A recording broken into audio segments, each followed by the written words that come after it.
Welcome back to Made Up of Wires. We are decompiling Castlevania Symphony of the Night.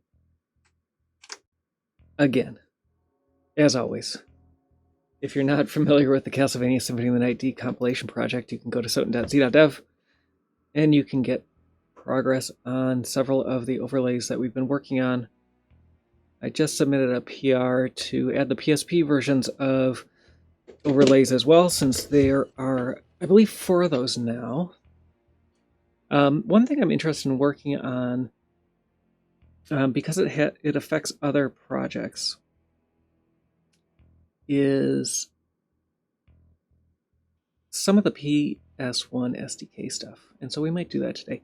If you're not familiar with the Symphony of the Night decompilation project, you can go to soten.z.dev, find a link to the source code, find a link to Discord as well.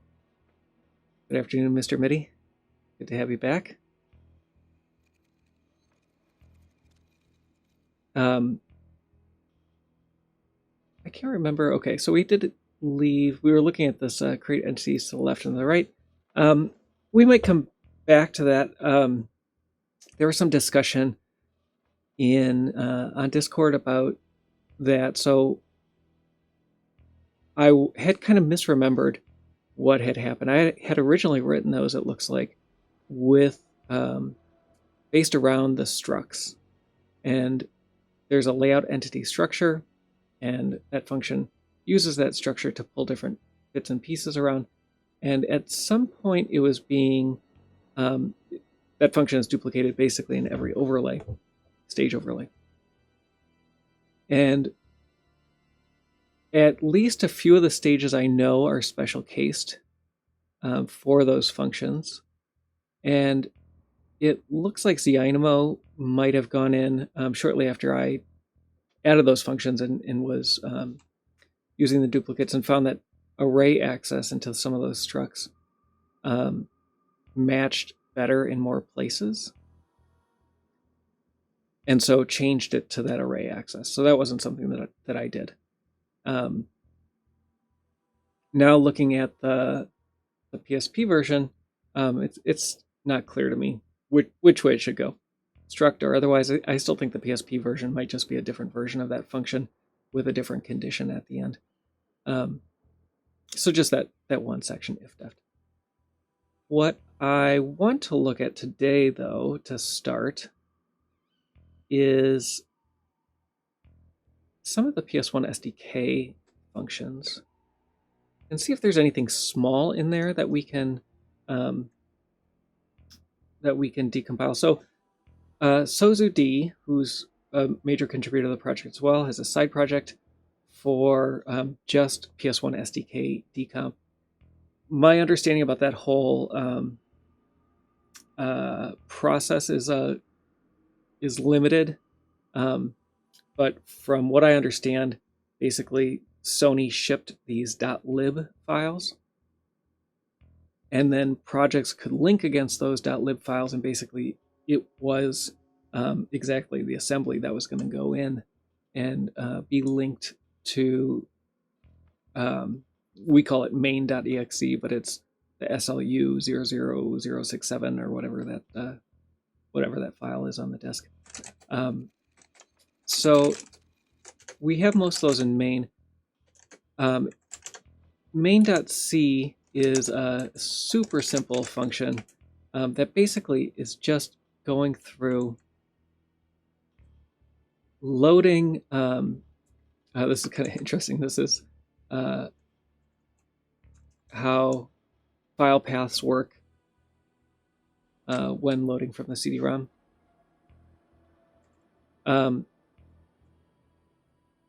So loading a file from the CD-ROM, writing it to a specific place in memory at a specific size. These are all kind of hard-coded things in here. And then calling a function at that location in memory. And that's it. That's all the code for Castlevania does in main. I haven't looked at the PS1 SDK for this. My guess is that this is primarily boilerplate.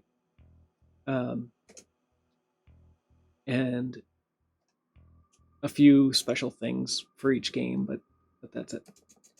So the other stuff is in the PSX SDK folder. This is referred to as SciQ in the early, maybe not in the early SDKs, in the 3.5 SDK time period at SciQ.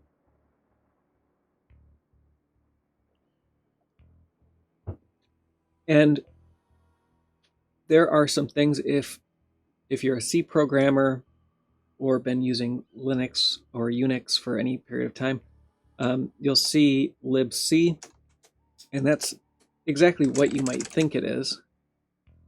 These are broken up into these files, and these files actually are the names of the library files that ship with the PS1 SDK. And each of these is going to contain a function that, the BIOS functions we don't need to worry about, but that BIOS function, for example, was exit. You know what the exit function call does. And so a bunch of these are trampolines into the BIOS, but they're trampolined in such a way that other code can refer to them as functions, call them as functions, and then there's this additional layer of indirection that allows them to be swapped out if there's ever a bug found in any of them. So later games can use their own custom version instead of the BIOS version. So I'm going to look to see if there's... It's possible that sprintf is the only remaining function here, and the others are all BIOS functions. Yeah, it is. I've had sprintf on the back burner for quite a while. It is relatively gnarly, and I was thinking about pulling the Ridge Racer or one of the launch game implementations and seeing if how it differs, and if it differs at all. It will have been compiled by a different compiler, if nothing else. So getting another perspective on that function might be useful. So we have to go outside of libc then to find others. I did the memmove function, and the memmove function is interesting. We can look at that as well. It's interesting because this is a function that has existed basically since the beginning of Unix. Very standard. You'll find it in every implementation. But this implementation was uniquely Sony's. And I question whether or not Sony bought a implementation. So I looked through, like, there's source releases of sysv Unix, obviously BSDs from the time. And none of those implementations matched. So if it is a commercially bought version, less important for memmove, more important for sprintf.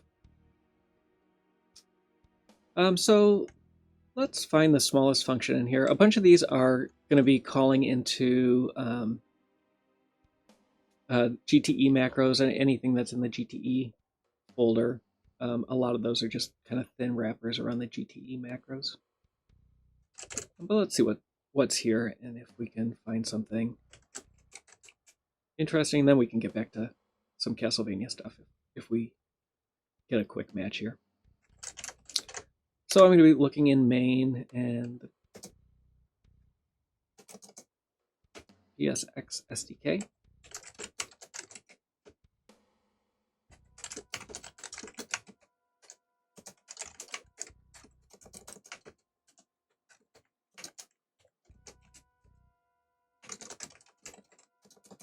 And we'll try to find something small. The BIOS macros are ones that I worked on as well. I'm not sure why there are so few of these.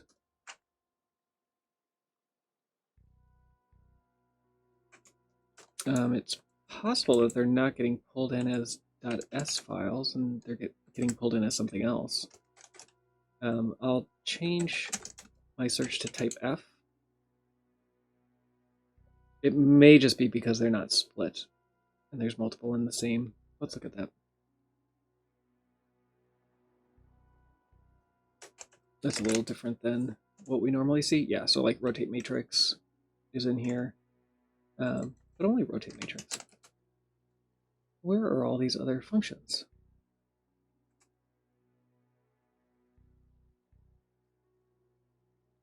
Uh, 2 megabyte .s. You can guess what that might be.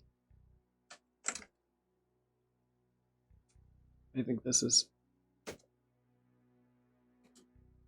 a boundary.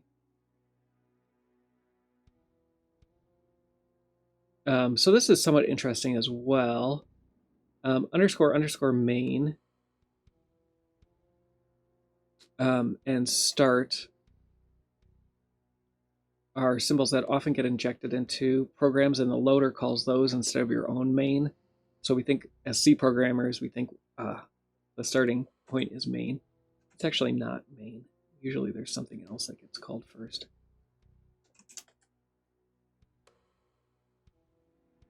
This start function is interesting. I'm not sure that it's used, but it is relatively simple. Let me grep for that.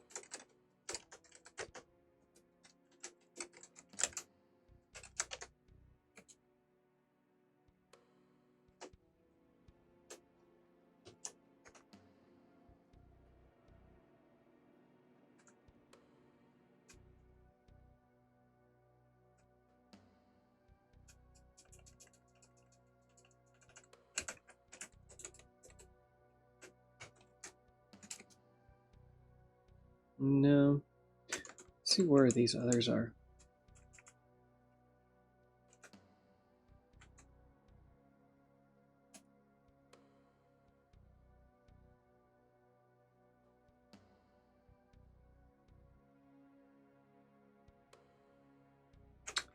So let me check my find command again. I'm not sure why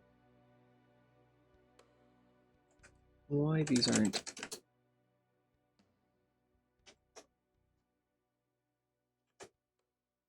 coming out.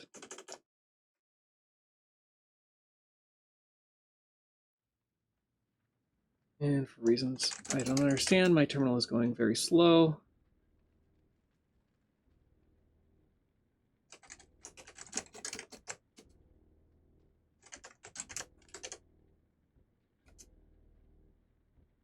Okay, these are just in. Oh no, that's not the ASM folder. Huh. These aren't getting. So let's look at main and see what. I don't remember this being that different, but it possibly is.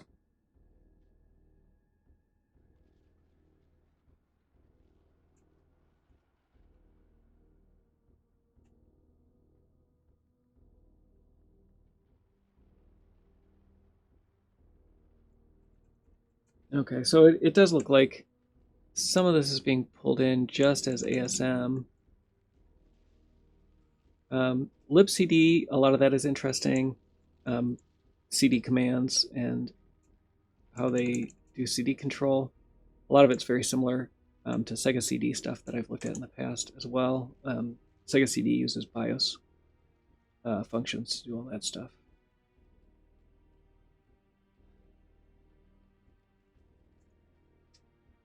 Oh, maybe we won't look at this after all. I'm really not sure what.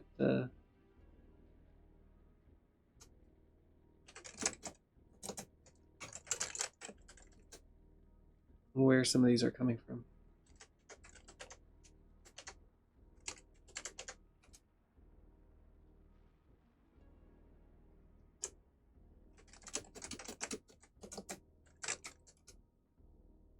Okay, so we can look at CdReset and see if there's anything there.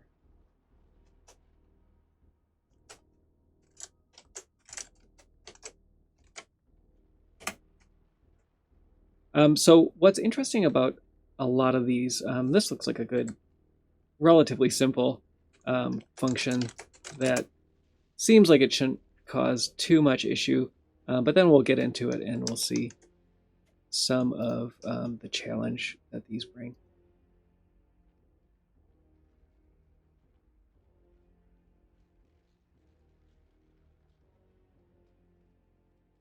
So I'm going to start a new scratch in decomp.me.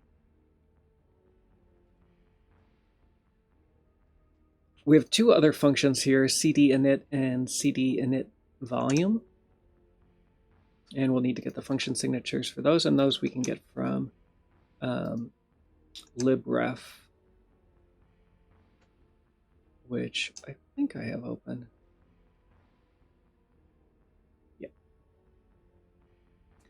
Sometimes find does not work, and so I will, if it doesn't work, I'll do the find offline, and there's actually 3 that we need. So one way to do it is to come through and look for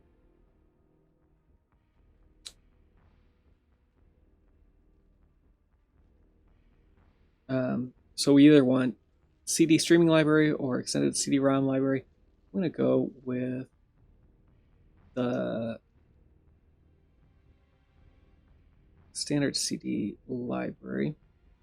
And so from here we can see which, if any of these functions are defined. So we do have things like init,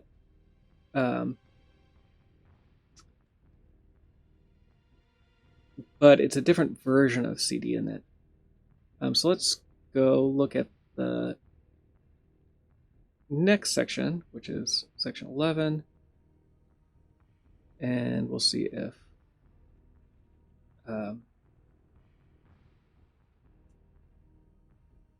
if these might be there. And it's possible that these are just internal functions, so they're not going to exist in either of those. And yeah, that doesn't exist here either. So we'll have to figure out what those are. And let's look at the CdReset. We should have a function signature for.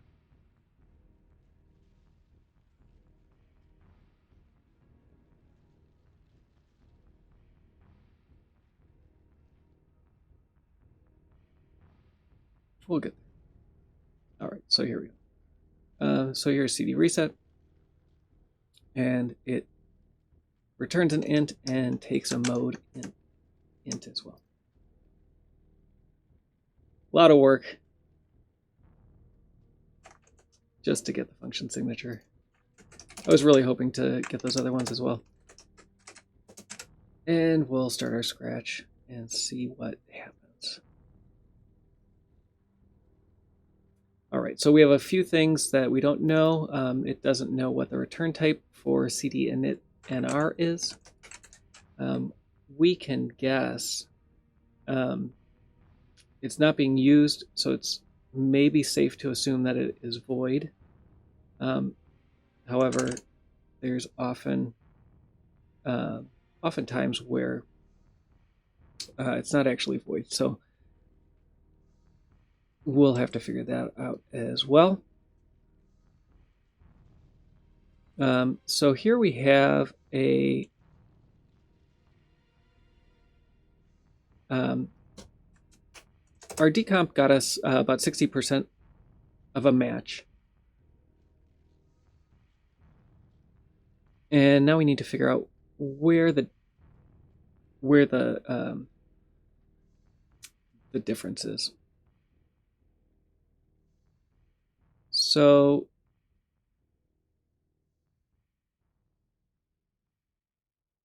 V0 is where the return value is stored. I'm pretty sure we can get rid of that, and that's primarily going to be done by just placing explicit returns in the appropriate places.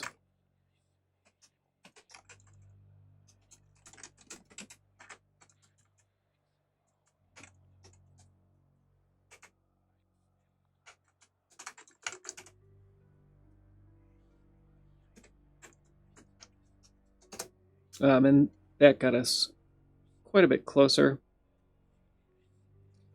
So we, on line 18, let me compile that again.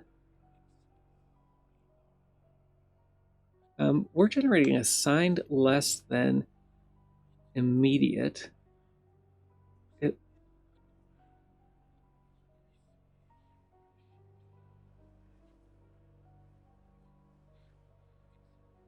I'm going to try rewriting this as the opposite.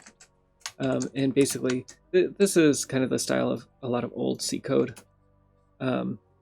As we hit errors, and we don't need an explicit check, because the error version is the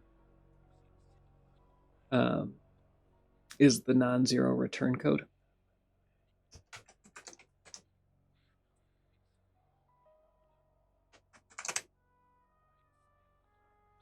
So that didn't work out.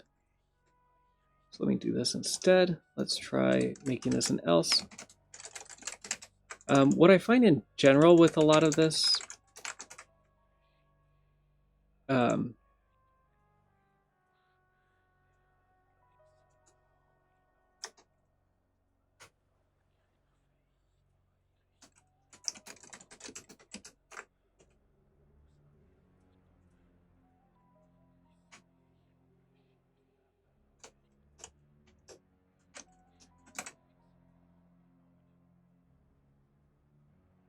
sorry to hear that, Nate the Great. Having family in the hospital is no fun. So none of that is matching any better than what was there before. So let's look at what the options are.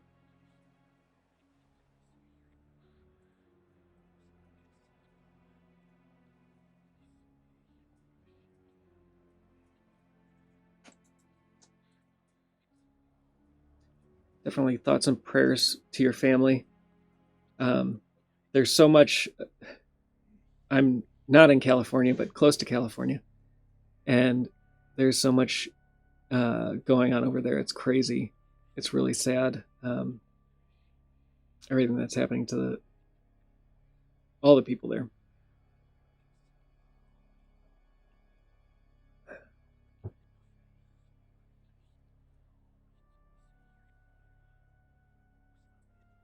All right. So what would be introducing assigned less than immediate?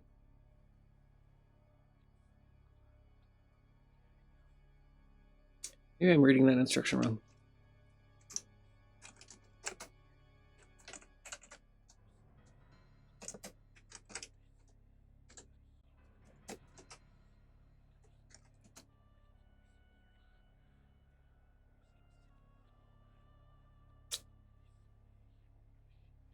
Less than immediate unsigned.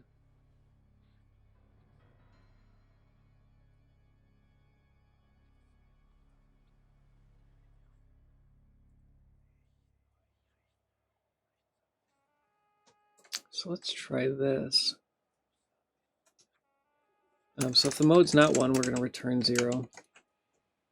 And then we'll continue on. But that doesn't make sense. This is... no, it doesn't make sense.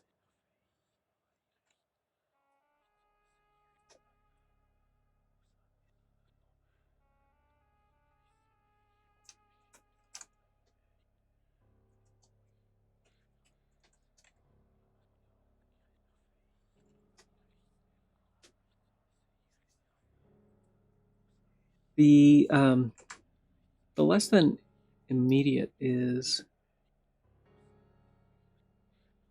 strange because we're doing this check, and the fact that it's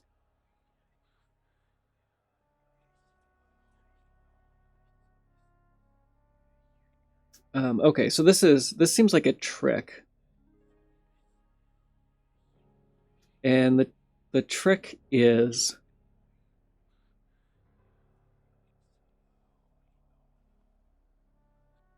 we're going to set the V0 register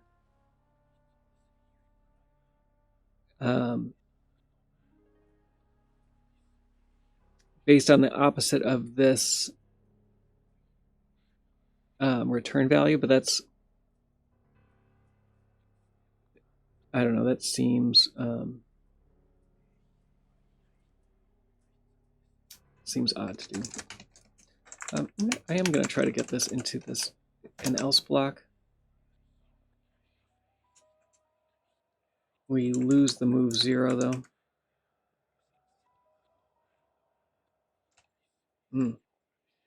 There's, yeah, a lot of these are just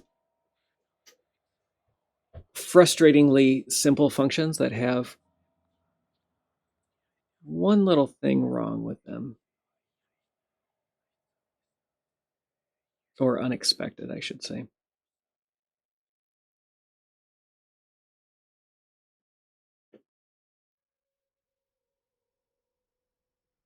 So if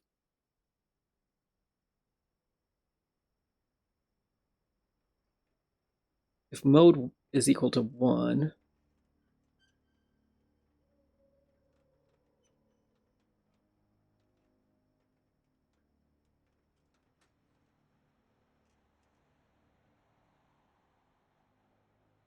we're going to jump to the cd init volume function.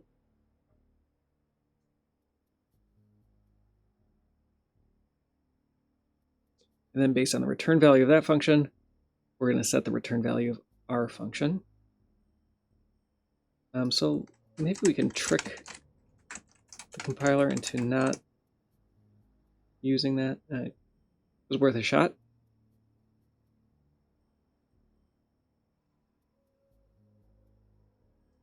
I did like this alternate version where this was returning 1 up front.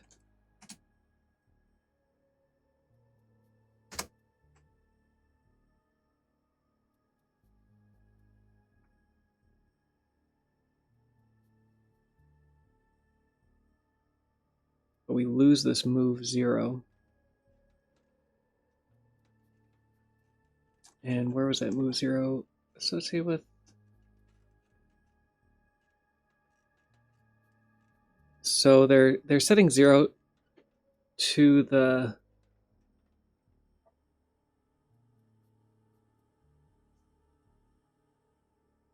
return value, assuming that it's going to be 0. Kind of it's a optimization should this branch fail. So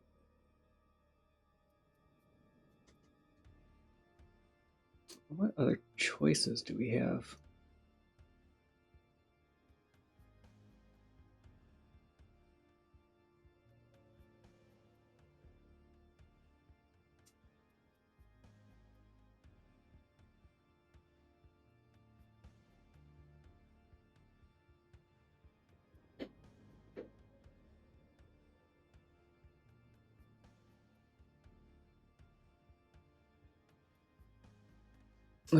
Do I have these backwards? Maybe I have these backwards.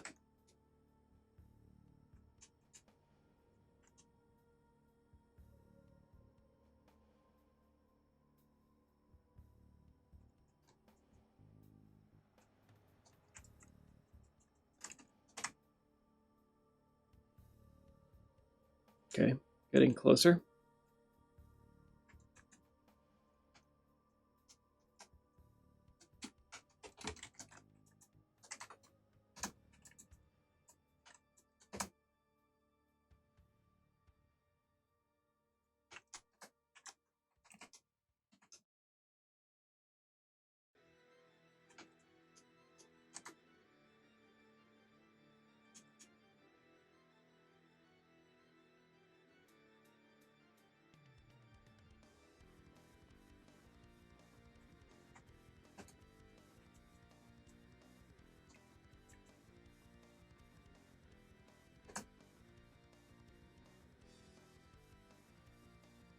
So if CD init hasn't been called yet, and we're mode 1,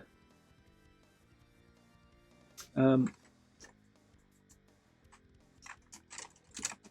really want this to be true.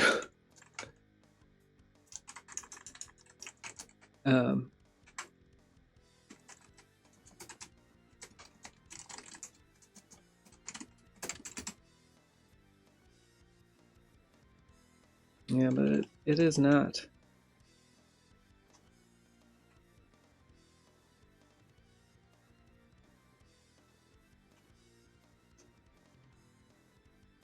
So we're close.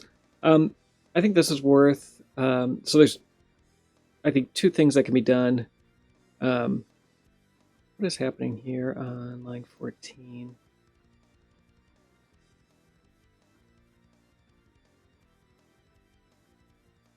Basically, where the delay slot is getting filled. What if?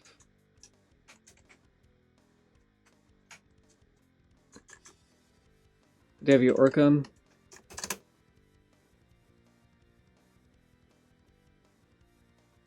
So that's no better. And this is the wrong order.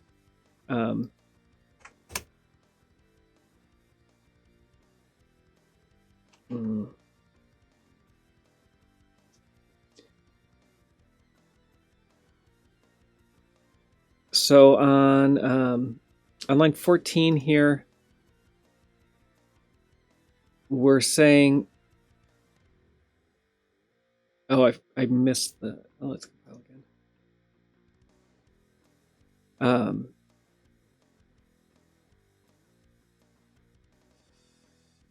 We're going to jump to offset 58, which is getting the return value stuff in place. Up here, we've loaded the return 1 first. And if mode is not equal to 1, which happens to be in V0, we're going to return that V0.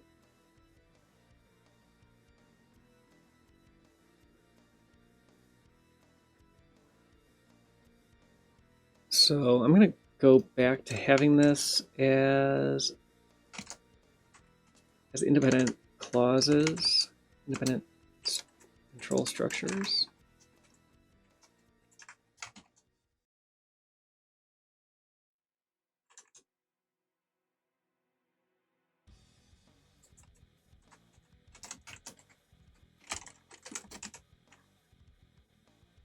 Yeah, now we get back to this the same thing about the less than unsigned, setting less than unsigned. Yeah, doing relatively close. I'm going to throw this in the permuter. I don't necessarily think the permuter is going to find anything, but we'll see. A lot of the SDK functions are like this, where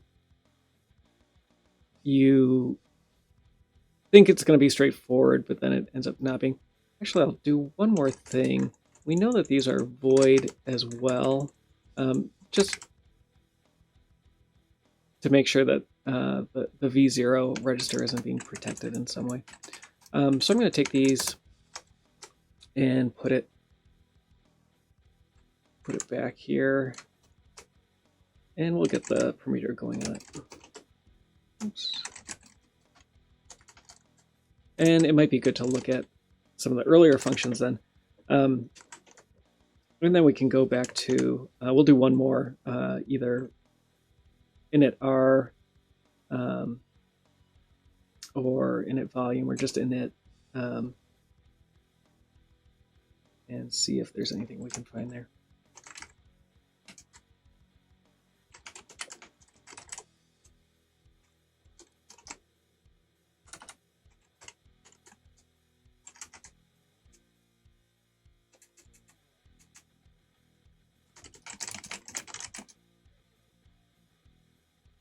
So obviously our make is going to fail.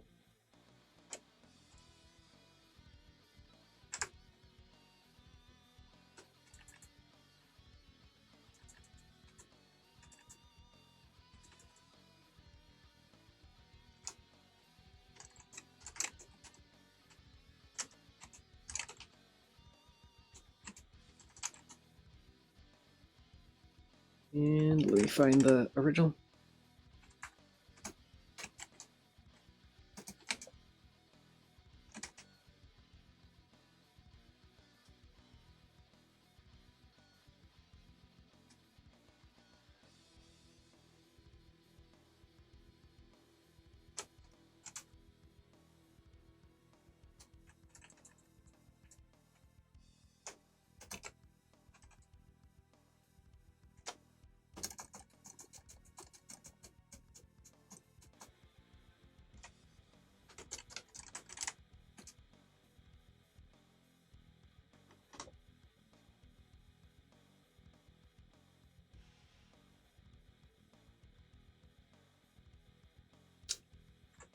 Looks like I missed a character.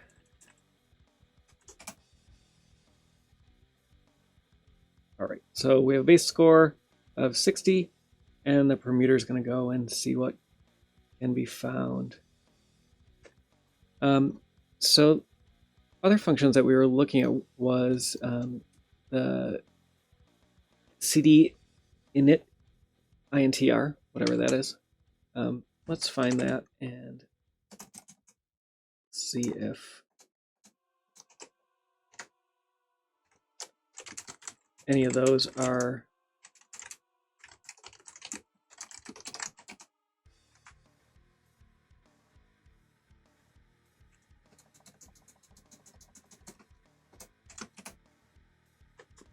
so we don't have that as its own file. And this may be one that is either, it could be a BIOS function. We could look for that. Or it may be something else. So look. That one has been decompiled already. And it is void, and it is part of BIOS. And then cdinit was one of the others. Init and init vol have not been decompiled yet. So we can look for those.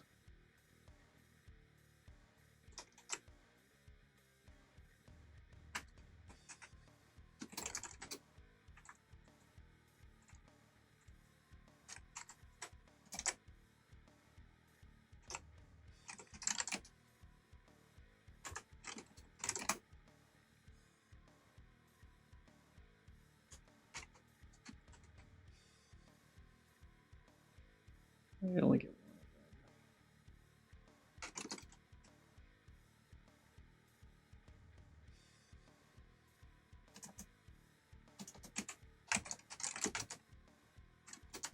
You may be right, Orcam. It may be interrupt related. And we don't see that a lot. I don't know why init isn't showing up in this list now. They're both right there.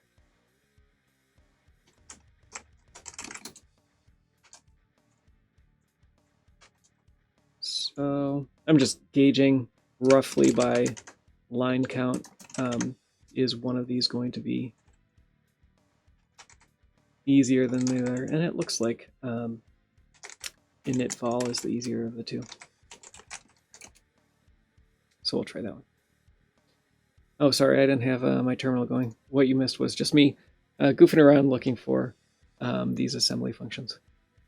It actually is, I'm terrible at doing this, but it probably would have been a good idea to see what other work had been done in this space. Let's do a, so a lot of these, and they're definitely like ripe for being decomped by somebody with fresh eyes. They're, like I've been saying, they're typically relatively simple functions doing relatively simple things. Yeah, it looks like here's a very not the Symphony of the Night version of CdReset. It looks like maybe an earlier version. So it looks like we might have the best match at the moment.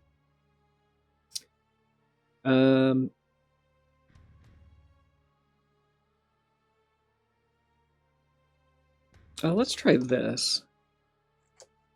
What if we flip this around?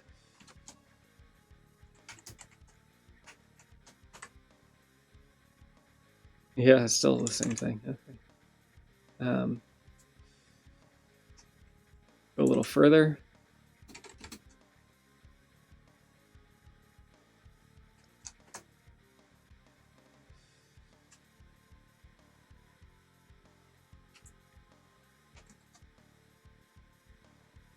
Same thing.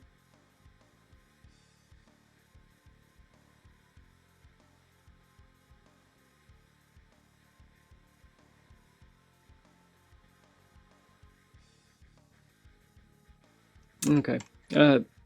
That's this version of the function I don't mind.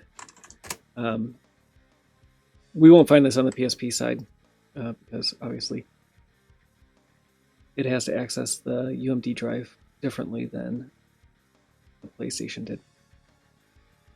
So we'll save that and start a new one. Did I save it? I hope I saved it.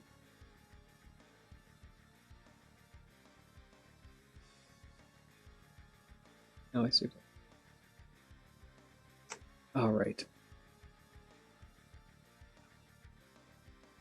Should not return 0 on line 15. So I flipped the condition. And so this is saying originally, and we can try that. Yeah, originally this was saying if the mode is 1, but we can't initialize volume for some reason. Or no, mode is 1 and we did successfully initialize volume, then we can return 0. Otherwise, we're going to return 1. And so I just flipped the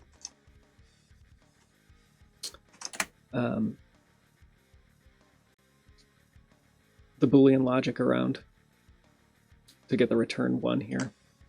Otherwise, fall through and do this. So the logic is correct. Is the logic correct? Maybe the logic isn't correct. So if we branch, either way, we're going to run the delay slot. If we branch, we're setting 0. So you might be right. So let's negate all this.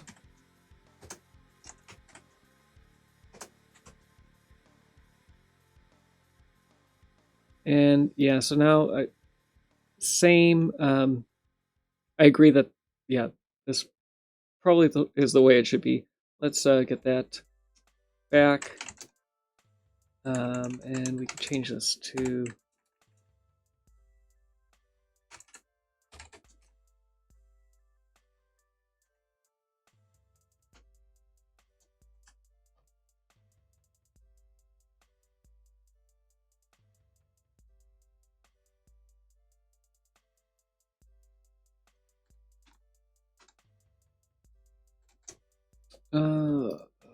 let's go grab the original version again.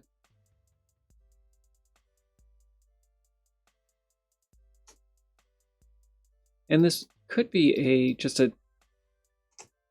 maybe I missed something along the way.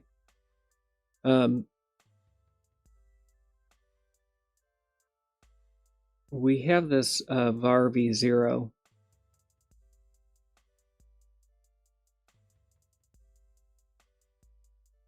And yeah, so there is a case here where that I did miss.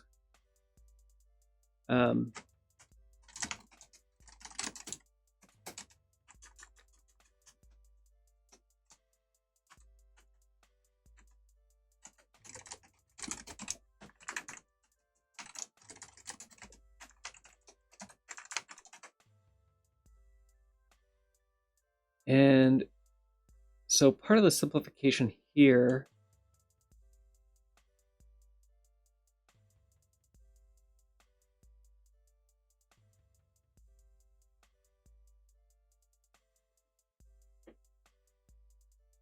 so if the mode is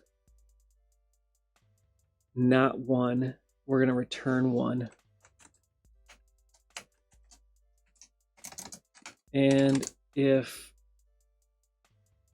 the init volume function is 0, we're going to return 1.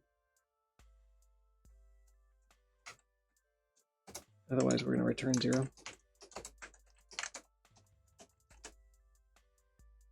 that the same logic? We're close. So our not equal to 0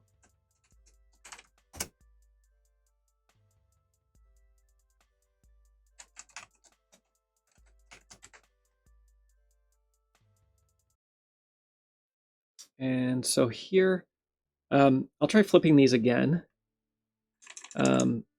So equals 1, and then we're going to return 1. Otherwise, we can fall through.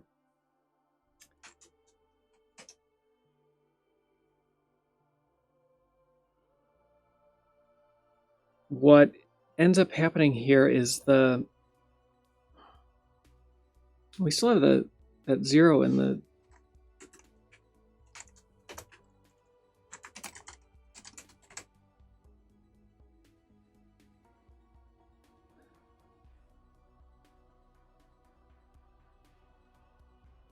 the 0 can't go in the delay slot.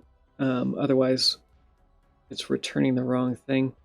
Here we're reusing the 0 that's already in V0, or the 1 that's already in V0. This actually might be...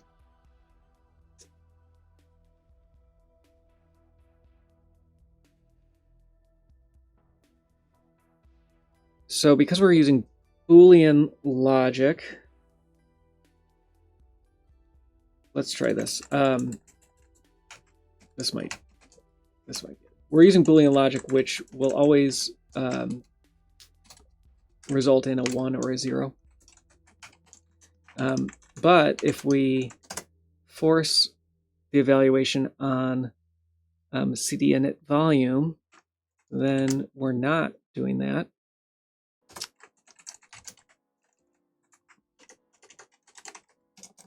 Because we don't know what the value of CdInit volume is. It has to just be not 0.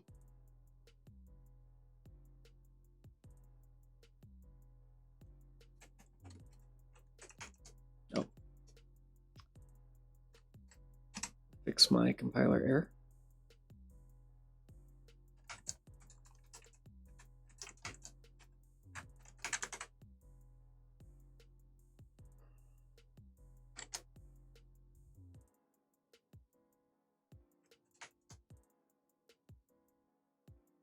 Yeah.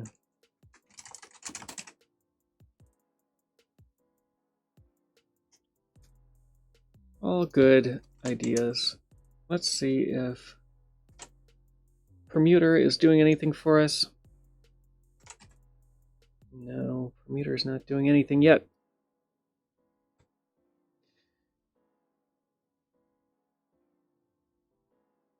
So on line 15, our branch is inverted.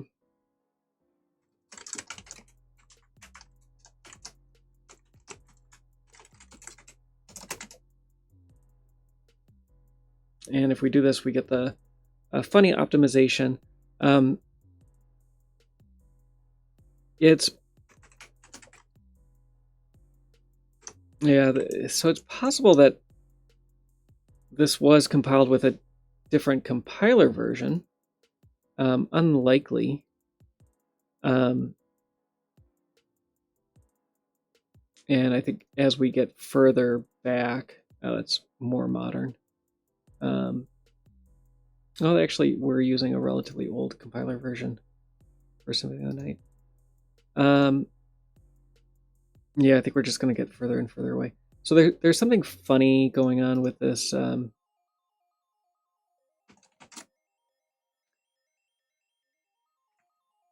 With how this is being evaluated, and then the trick that GCC pulls to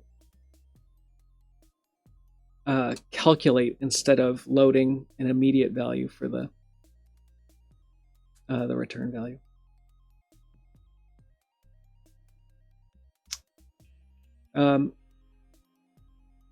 It may be less clever than all of this.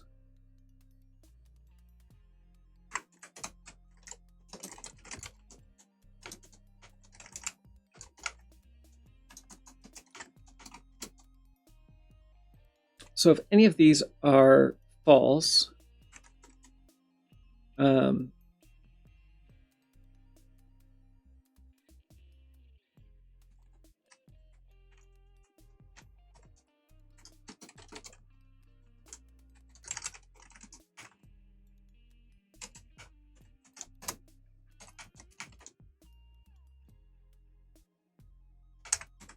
This could be just a relatively simple return value.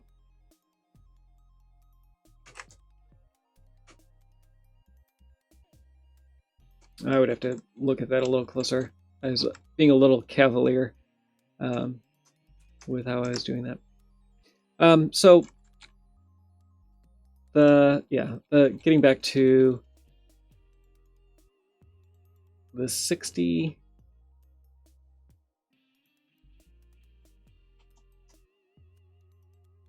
I'm going to try one more thing when I get this back to where it should be.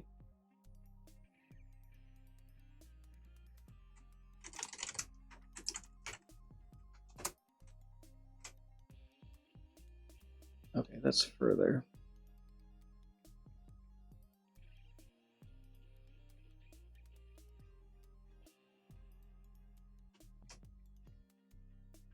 All right, we'll leave it here, and maybe we'll get back to it some other time.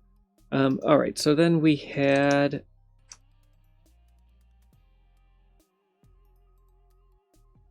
get rid of my gross code.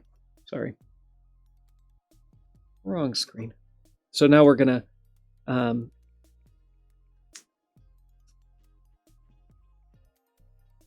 it looks like CD init is there. I thought I wanted init volume though.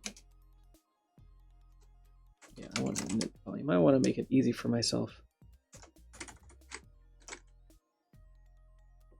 So there's some globals. We don't.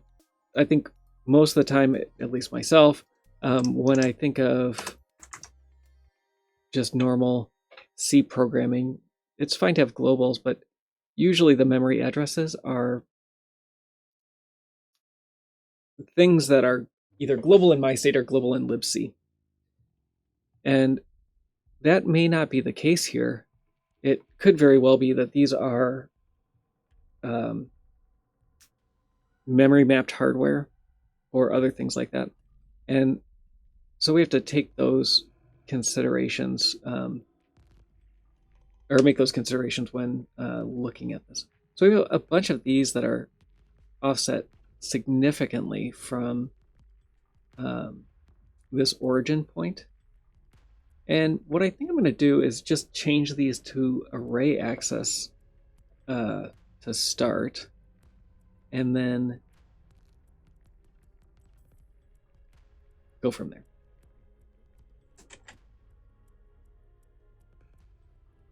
So I'm just going to assume that this is a Sign32 array. I don't know that to be the case. But then I'll take these as array indexes and figure out what might be happening.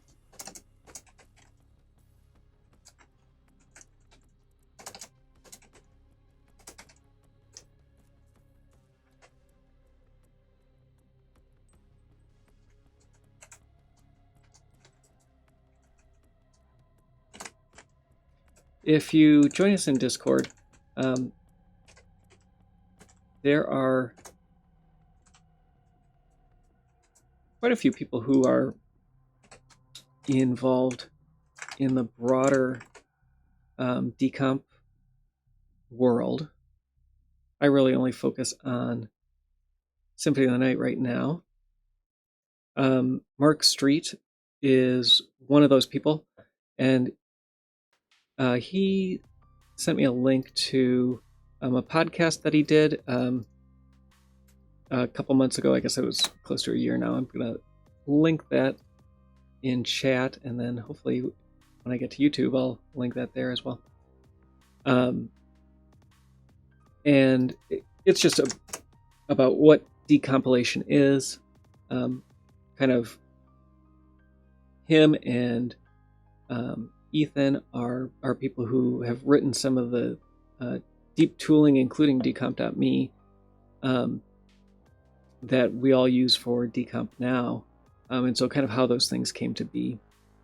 And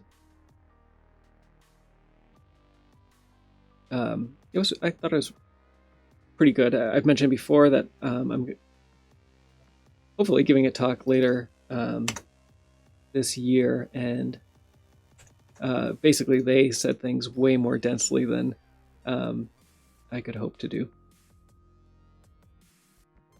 All right, so this one is going to be a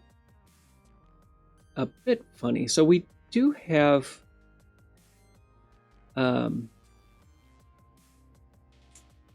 this offset that's not baked in, and that means that we need to either make a struct that has these far off offsets, or convince GCC in some other way that it can't rely on baking in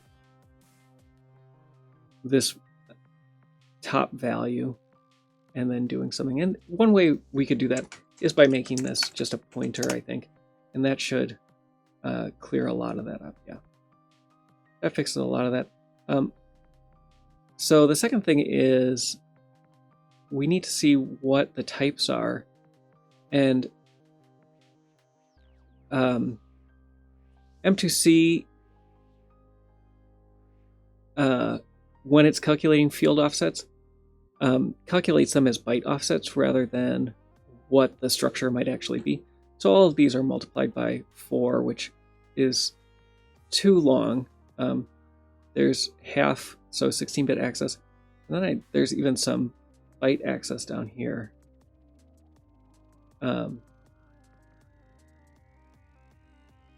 That looks like it may be correct. We'll see. So I'm going to fix that. So this becomes a sine 16. And now all of these offsets need to be halved.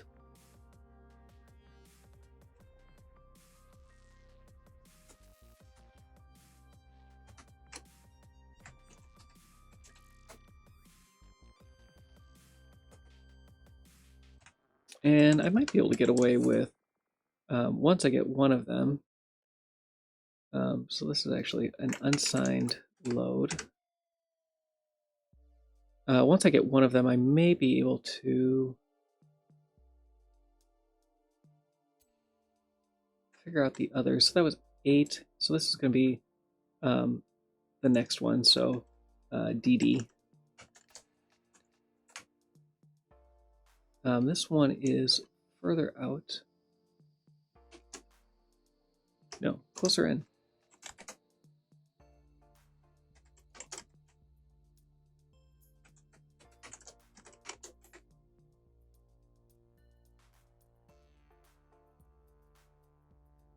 One of the things that's here is this immediate -8, which is missing from any of the generated code. So that's our stack pointer. So basically that's just saying we have 8 bytes on the stack that we need to reserve space for. And it's not clear yet why.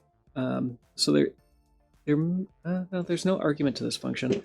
We're loading something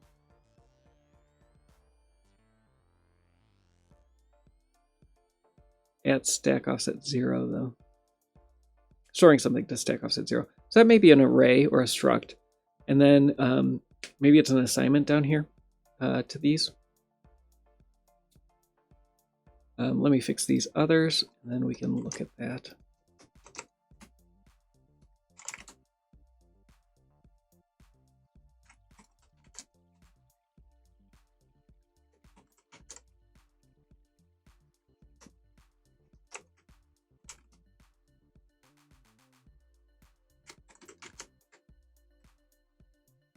All right, so we have all those in place.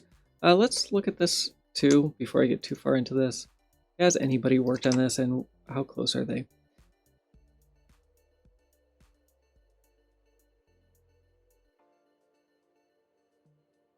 These are, like I said, these are good places to try to get started.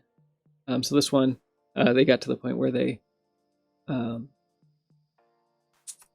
made the scratch and nothing more. Let's look at what other projects SLFX is working on.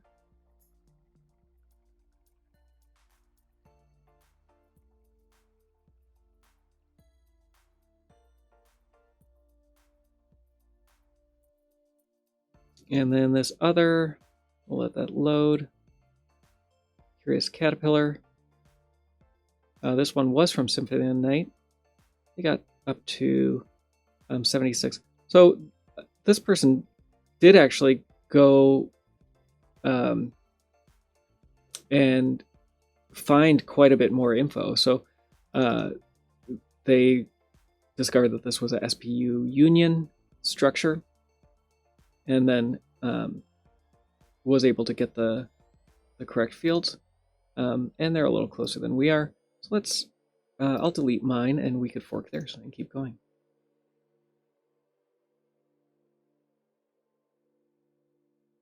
It's always a bummer when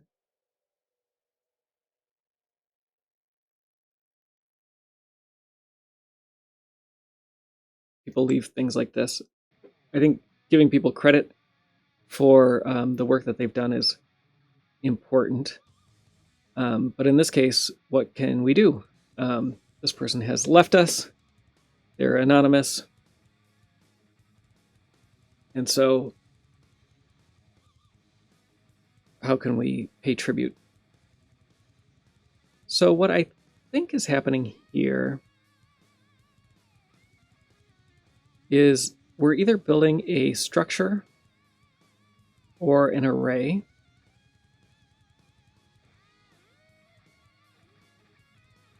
So I'm going to try it as an array. So this is going to be a 4-byte array. And then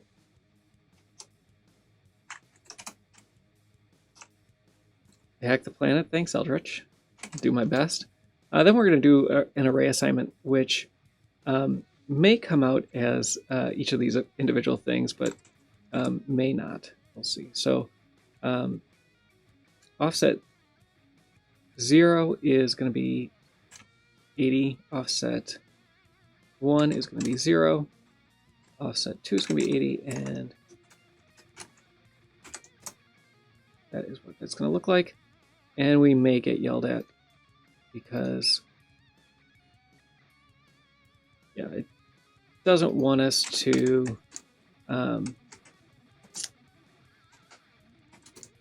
do a specific array assignment. So let's make a struct for this.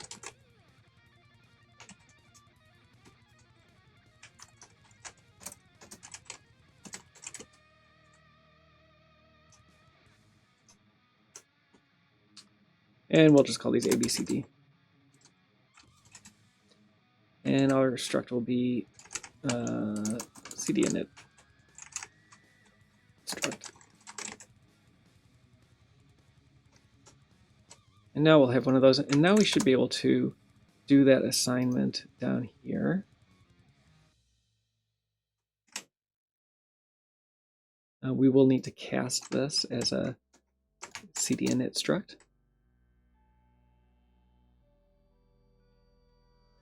And so what happened here is this was thrown into RO data because it's big enough that the compiler decided it should hoist it out. This is no different than how a string would look in another function. So I'm going to back that out, and I'm going to just assign these the old-fashioned way.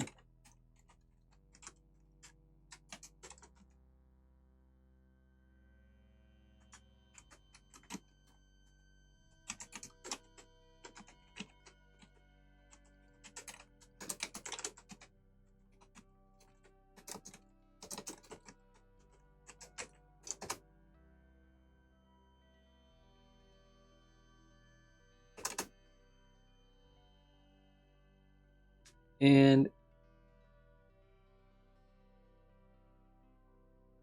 here now we start getting what is expected. And it looks a lot like this. This could definitely be that same struct. Somewhere along the line we're getting a 2. Let's get it loaded as an immediate value. I don't know why. But that looks like it helped quite a bit. Things aren't all rosy, though.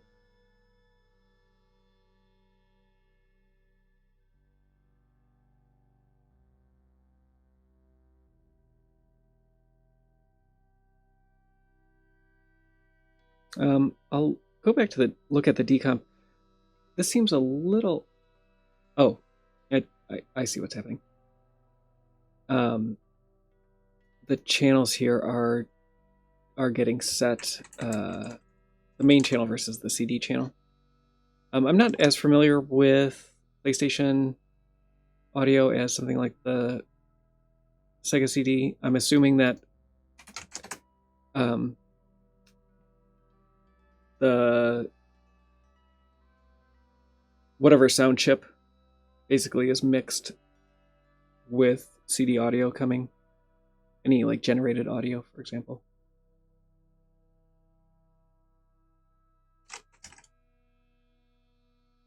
We know that this is not a void return. I just wanted to see if that change registers along the way.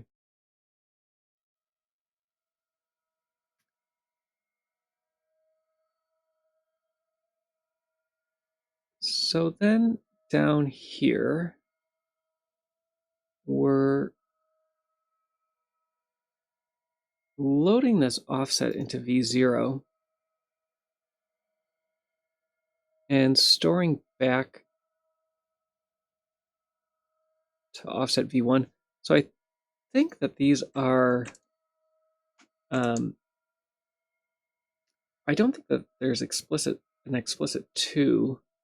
What I think is happening is these are just being fed from this struct.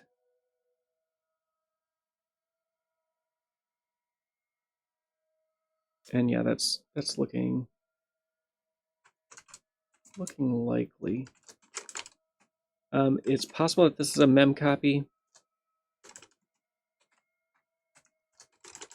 I'll have to fix these offsets.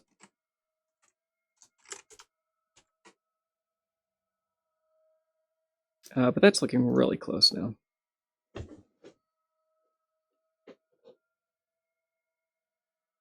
So there is a load immediate 3, and it looks like that really is just the value 3. And here I am off by 1. Come on, compiler. How are we doing? Oh, we're dropping 30% of the frames today. All right, getting much closer. Line 37. Oh, we're at 37. Why? Oh, because I'm still at the wrong offset. I was thinking.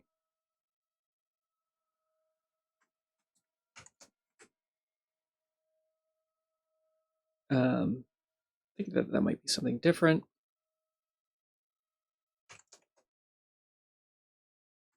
And this also is the immediate value too.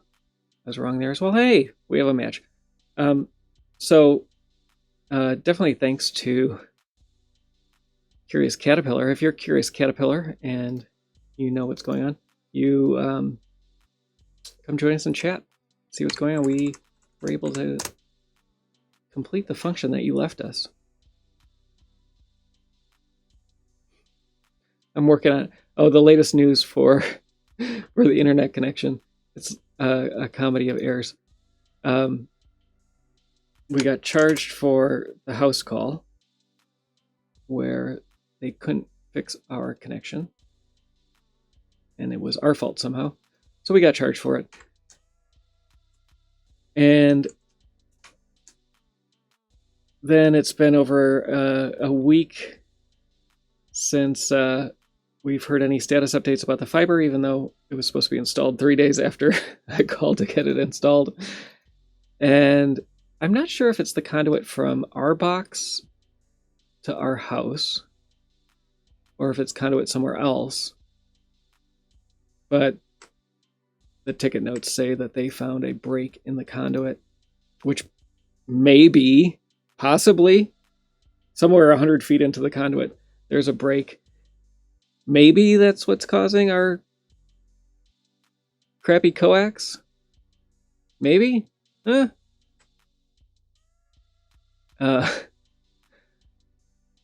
Anyway, so they have to dig up the street. And to do that, they need permits. So I'm never getting fiber, is basically the result. So, I actually had a really, so I was obviously upset about all of this, and letting the tech support guy, poor guy, hear that I was upset about it. And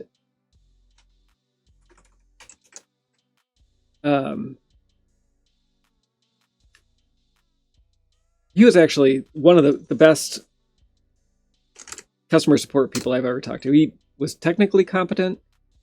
He understood my frustration. He was shocked at the errors that I'm seeing from a modem. But ultimately, his hands were tied from having to work from his playbook and his level. He said he was a field tech at one point, and I would have liked him to be my field tech.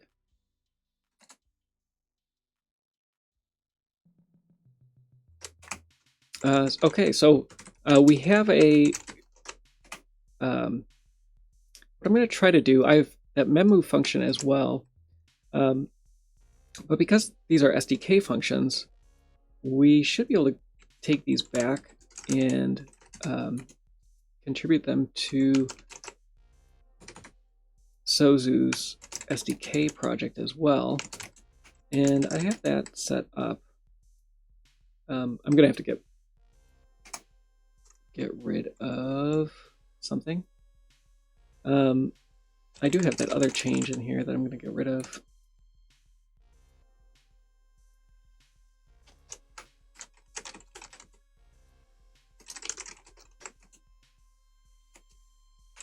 And let's see what the error was again.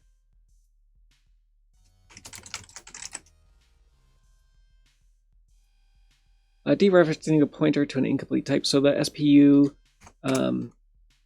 union looks like it's not declared.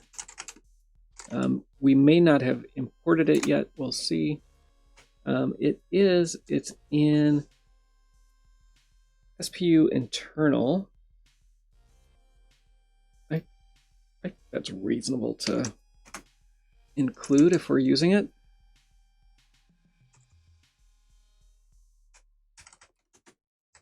Famous last words.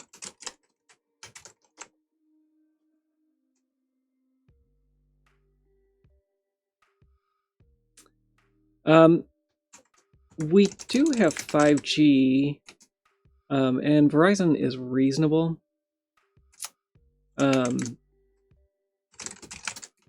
And maybe as a stopgap, it would work. I've avoided it.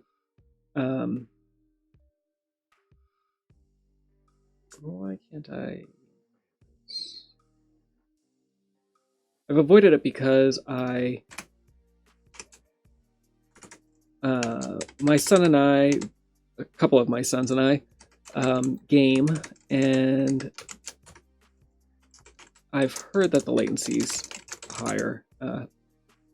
We can't do much of anything though, so maybe that is not. That shouldn't be my primary focus.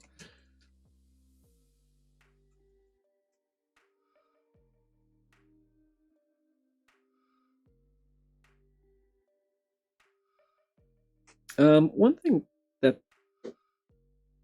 these might be, let me go back to,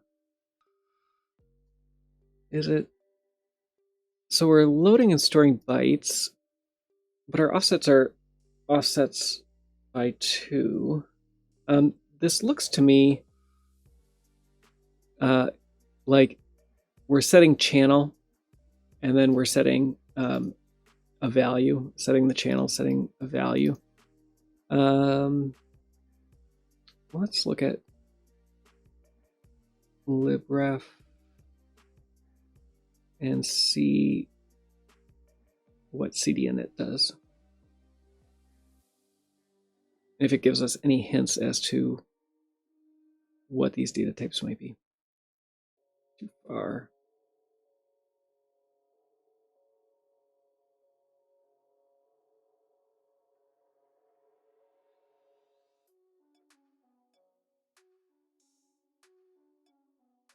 Oh, this is interesting. The mode parameter is not used by current versions of the library.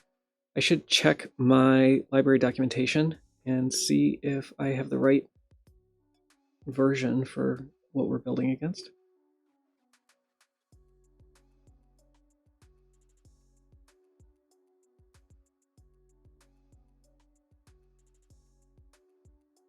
Interestingly, this function only returns 0. It never returns 1.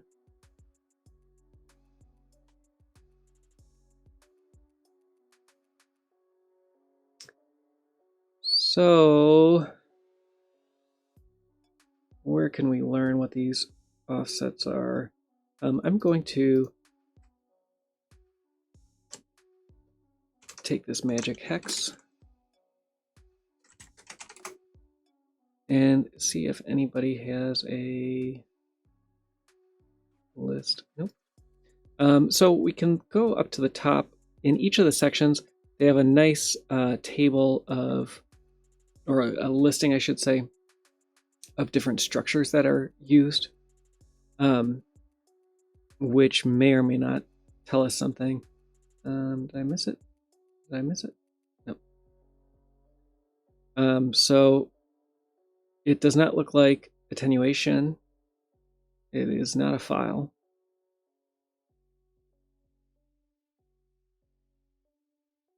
It's possibly a CDL filter. Nope, because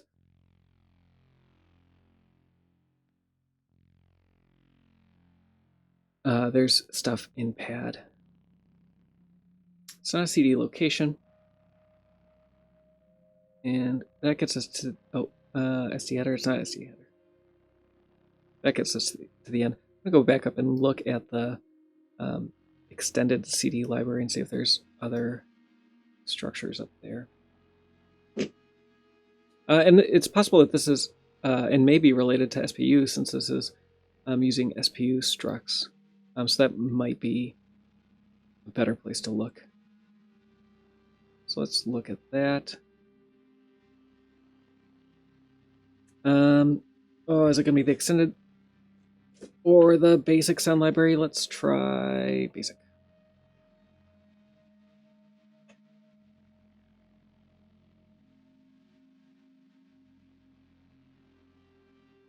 Okay, so we have a common adder which uses an SPU volume. The SPU volume, that seems unlikely. Moderate.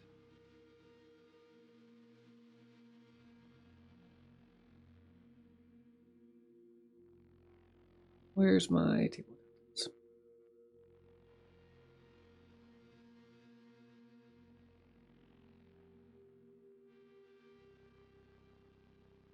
Not decode data.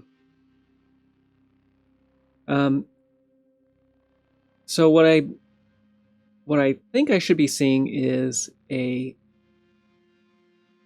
1 byte, either signed or unsigned. I think signed at position 0, and then another one at 2 and another one at 4, or sorry, 8. No, 6. One of those numbers.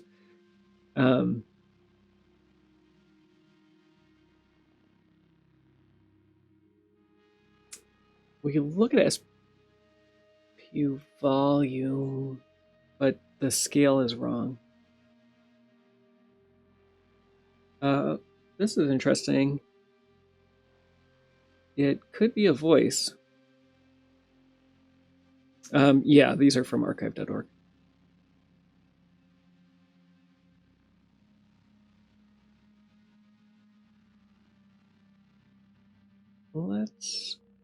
So here's a voice adder.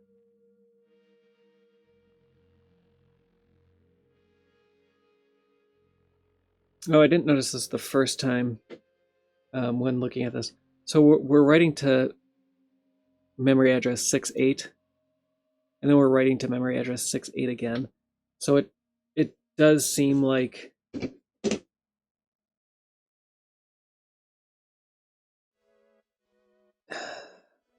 that probably is mapped memory.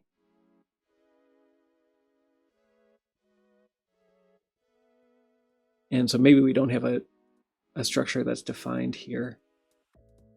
And we're writing to 7.0 again as well. And 7.4. So it's not clear to me that is that we're going to find a struct necessarily. Yeah, I think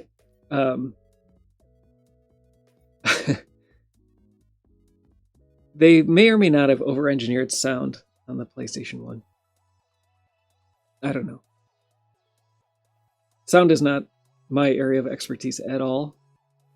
Unless it's like sending bits into a buffer. I can do that part. Yeah, I'm not finding anything. So let me... I'm just going to... what is the... I don't think that these are pointers. I think this is being treated as an array. So we have 6.8 to 7.4. So let me do that.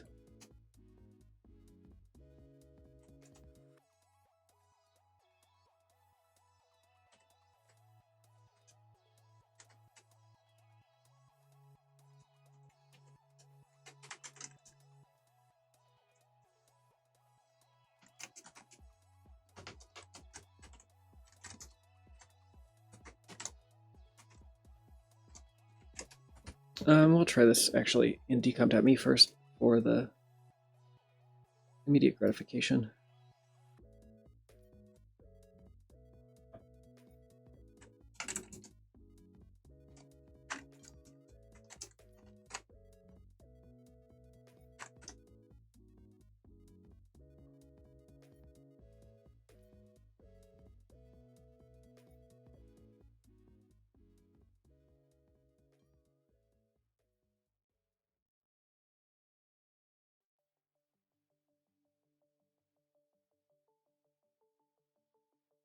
So this is interesting. These are U16s though. Let me find the SP volume struct.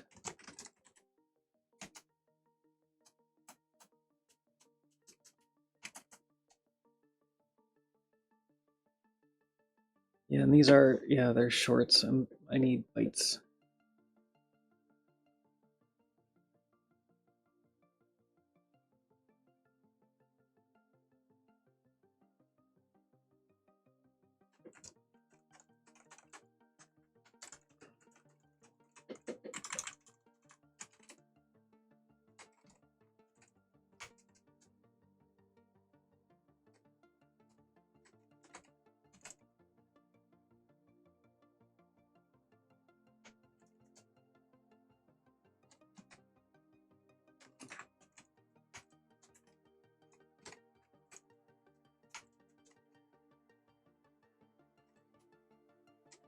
No, I don't want to do this.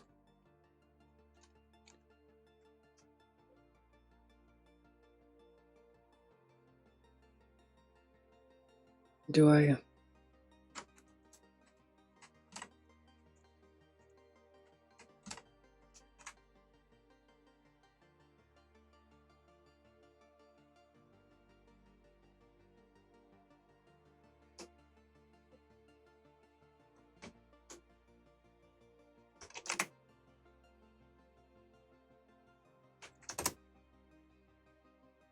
Oh, no. So that that was a big mistake.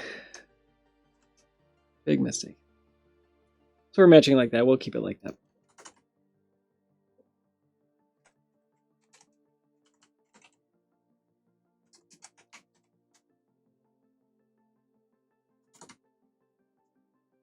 So I need to fill in 7.0 and 6C,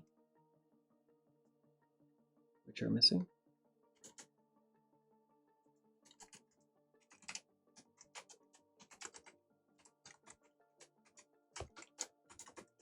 And in the right order.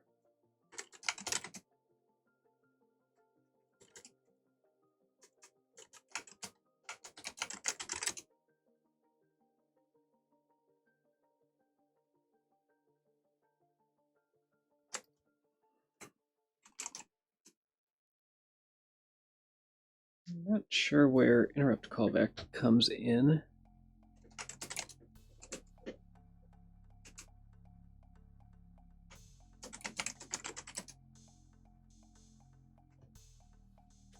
Why it's giving me problems now. I'm gonna clean, and we'll see how that goes. This is about the time that I'm gonna cut off anyway. So we'll see if this builds, and if it succeeds, great. I'm gonna let that run in the background and give you the spiel about learning more about Symphony of the Night. The Castlevania Symphony of the Night Decompilation project has status at soten.z.dev that you can find, and you can find a link to GitHub and a link to Discord. If you're interested in decompilation, join us. If you're interested in Symphony of the Night, there's lots of people interested in that as well. People are decompiling for all kinds of reasons. I like the challenge. I like the game. So whatever your reasons, I think there's something you can find that interests you if you're interested in any of those things. I broke my build in another way. So yeah, go to soten.z.dev. Let's see if we can fix this before I go and get a clean build. I'm missing init vol. Where is it being included? So this is init vol.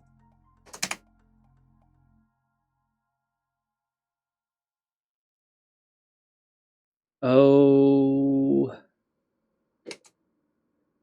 this is fun. Maybe not fun. No,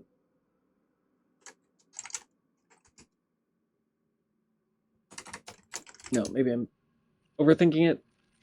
No. Yeah, something unrelated with interrupt callback. Let me do one more thing and just see what my difference is here. Maybe I deleted something else. Oh, it's my include. It's my include. All right.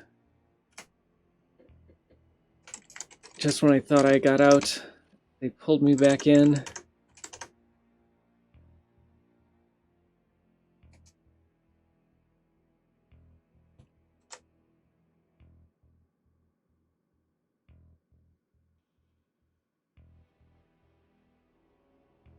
So this is what we have as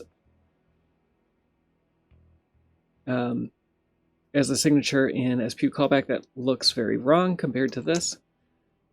So we're gonna have to fix that. A lot of the it is kind of interesting talking about the PS1 SDK. We have all of the function signatures for the most part, and in a lot of cases we even have header files that were shipped with the SDKs. I fixed you now. made you the same. What are you upset about? C53, yes, that's where I am. Oh, I did not fix you.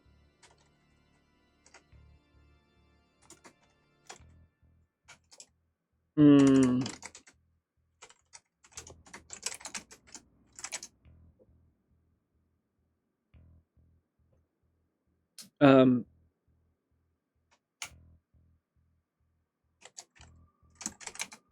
All right. So there's other issues that need to be resolved. This it shouldn't be a significant amount of work to get this, but the SDK stuff is always a little funnier. The way that symbols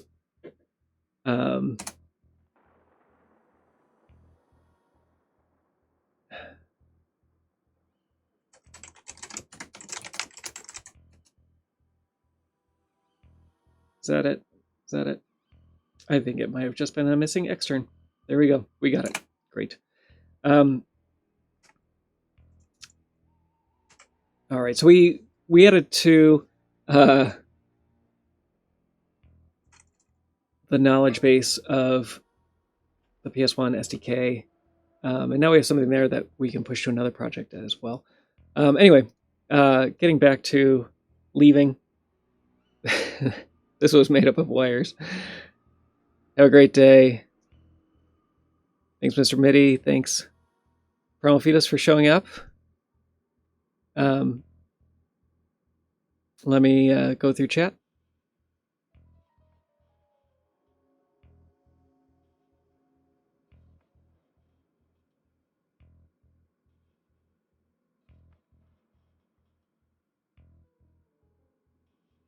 Yeah, so to address your concern, Primal Fetus, we're definitely not a place where we're going to teach people how to program in C. But there's some of it's just looking at data and trying to figure out what data is. So there are some details that you should know kind of coming in. C is a pretty simple language that just has a few tricks compared to if you're used to Python or Java or JavaScript, modern languages. You can do some low-level things that you can't do in those other languages. But then, except for which is pointers, basically, give me a memory address and I can do something with it. Beyond that, though, the language itself is very simple. There's not a lot of magic in it, which is good. But if you can set up a GitHub project or like a Git workspace, yeah, follow the wiki, get the project set up locally, see if you can get it building, and yeah, then take a look around and see. It probably would be good. So I do have older videos, and I don't have them tagged real well in any way, but I do have an older video about setting up the project that I went back and updated the wikis to match. And so I haven't heard any complaints or seen any complaints lately about project setup, but I haven't actually been very active in that area either. So yeah, feel free, stop over in Discord and you know, if there's help that we can give, great. But if it's basic C, we probably can't give help. All right, that's it. Have a great day, everybody. See you tomorrow.